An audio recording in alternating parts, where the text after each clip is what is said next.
Good afternoon and welcome to the Tower Broadcast Newsroom. I'm Zara Suvanto and today I am joined by a very special guest, Richard Stanton, the lead cave diver from the Thailand rescue and the commencement speaker for the class of 2023. Thank you so much for joining us today. Your speech was so inspiring. Thank you, Zara. I appreciate We're honored to have you here today. So I first just wanted to ask, you traveled a long way, and as you were traveling, what was going through your mind? I know you were surprised when you got the call to speak today. Well, I had met Adul here at the school, and I didn't think it was just for a personal reason because I was in the area. I didn't expect anything of it, but when I got the call, yes, I was really, really pleased. When I first met Adul, he was clearly trapped in a cave, and to me, him and all his friends looked like, and were in fact, very vulnerable children in need of help. And then when I met him in the school, which was 18 months ago, he was a proper young man. And that transition was very evident and interesting. And this is another part of that journey of his transition into adulthood. So It's really, really privileged to be part of it and included in it.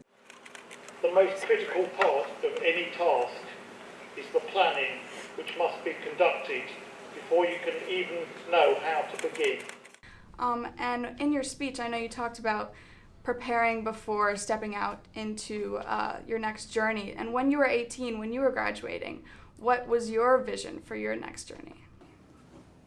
So we don't quite have graduation from high school like you do, but I did progress to university, and it was really there that I developed. And I did know, I had watched documentaries about caving and cave diving, and I did know that's what I wanted to do. And in those lots of universities then, we're talking about the late 70s, had clubs and associations where you could learn to dive or go caving, and that's as much as the academic side of it. I wanted to do or take those opportunities. So tell me a little bit more about how you started cave diving. So I grew up watching documentaries on telly like Jacques Cousteau and being underwater, and I was a good swimmer. And I say there's two types of people. There's the natural water people that like swimming, like being underwater, like holding their breath, and there's others that sort of could get used to it, and some people just never take to it. I would describe myself as a natural water person and wanted to be immersed in water. And when I saw a documentary about exploring caves, that's what gave a sense of purpose to diving. I mean, I do like fish, I'm looking at fish, but it was the exploration side of it where, I used to think to explore you had to go to the moon or the deepest parts of the oceans or the most remote jungle or but actually you can explore in caves in any part of the world on a sort of amateur basis. And that's what really resonated with me. That's so nice. And obviously the rescue in Thailand was a very stressful experience and very stressful for everybody. And everybody goes through very stressful experiences in their life. So how would you say that you prepare and you're patient in those moments under pressure? If you'd taken me or anyone, instantly put them in those circumstances, of course they'd feel a lot of pressure. Right. But this is a lifetime of experience. So, I've been involved in other high-profile incidents, not always resolved very well. I've been involved in both work as a firefighter and from cave diving rescues.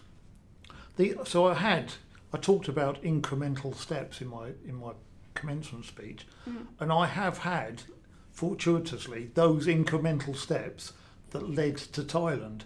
Now, if Thailand had happened 20 years ago, I might have had the diving experience, but I wouldn't have had the wisdom or the gravitas or the sort of force of personality to drive the mission. Right. So it all happened in a very logical and fortuitous sequence. Yeah.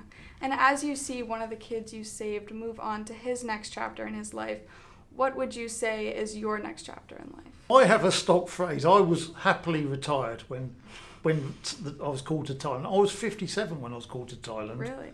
And I was saying I was happily retired My retirement was going great until them pesky kids came along. And there's been a lot of opportunities since then, all good. I've been involved in film, written a book, documentary. My next chapter is revert to being happily retired and sort of doing what I... Fully retired. Yes, back to that situation. Well, that's amazing. Thank you so much for coming in and talking with us today. Zara for TBN.